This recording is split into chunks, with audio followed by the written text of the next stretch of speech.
Գյումրիում դաժանորեն սպանված Ավետիսյանների ընտանիքի իրավահաջորդները նոր տեղեկությունների կարիք ունեն։ Պահանջում են գործի արագ եւ արդյունավետ քննություն։ Ամենակարևորը այս պահին, որպեսզի քննչականում մեզ տեղեկություններ ավելի շատ ան։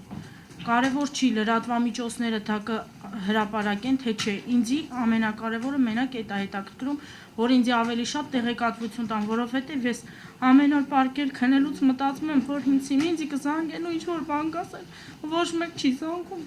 անհանգիստ իրավիճակ կա իմ մոտ, իմ ընտանիքի մոտ, երկու հատ երեխա ունեմ, երկուսն էլ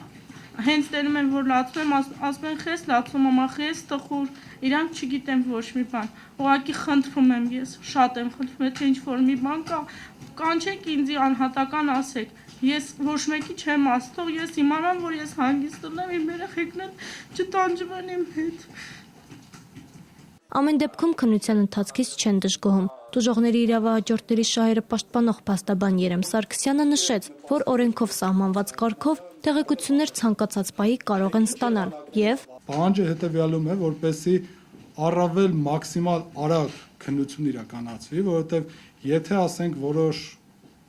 հիմնարկներ օժանդակող, ենթադրենք փորձաքննություն կատարող, եթե 2 օրը նրանց համար որևէ տարբերություն մեծ չի տա, ասենք փորձաքննության կատարման, ամեն ժամը իրավահաջորդների համար խիստ էական եւ անհանգիստ է։ Իսկ տուժող կողմին ոչ այնքան քննության ընթացքն է հետաքրքրում, որքան գործի բացահայտումը, հետաքրքրող հարցերի պատասխանների ստացումը, թե ինչպես ստացվեց, որ հենց իրենց հարազատների հետ պատահեց նման ողբերգություն, արդյոք Պերմյակովը այլ անձանց հետ է իրականացրել սպանությունը, քանի զենքերից են արձակվել կրակոցները եւ բազմաթիվ այլ հարցեր։ Տուժող կողմը բնականաբար դժգոհ է այնքան ժամանակ, քանի դեռ չունի բոլոր հարցերի պատասխանները։ Հիշեցնեմ, որ Ավետիսյանների իրավահաջորդներն օրերս գրավոր դիմում էին ներկայացրել, պահանջելով հանդիպում Հայաստանի գլխավոր դատախազ Գևորգ Կոստանյանի հետ։ Նրանք մինչև ուրբաթ ժամանակ են տվել գլխավոր դատախազին, որպեսզի նա Գյումրիում անձամբ տեղեկություն տրամադրի իրենց։ Հակառակ դեպքում խոստացել են փողոց դուրս գալ։ Լրագրողների հետ հանդիպմանը Ավետիսյանների հարազատները նշեցին, որ հետագա քայլերի մասին դեռ չեն կարող հայտնել,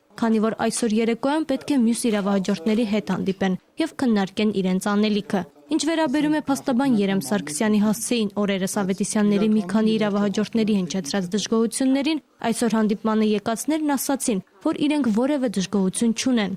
Իսկ այլ փաստաբաններին նույնպես ներգրավելը գործին ցանկալի կլինի։ Վաղն իրենք պատրաստվում են հայտարարությամբ հանդես գալ, ըստ որի ցանկացած փաստաբան, որն անվճար հիմունքով պատրաստ է պաշտպանելու տուժողների իրավահաջորդների շահերը, կարող է կապվել նրանց հետ։ Մարինե Մելիքսեցյան, Աշոտ Խաչատրյան, Երկիրն այսօր։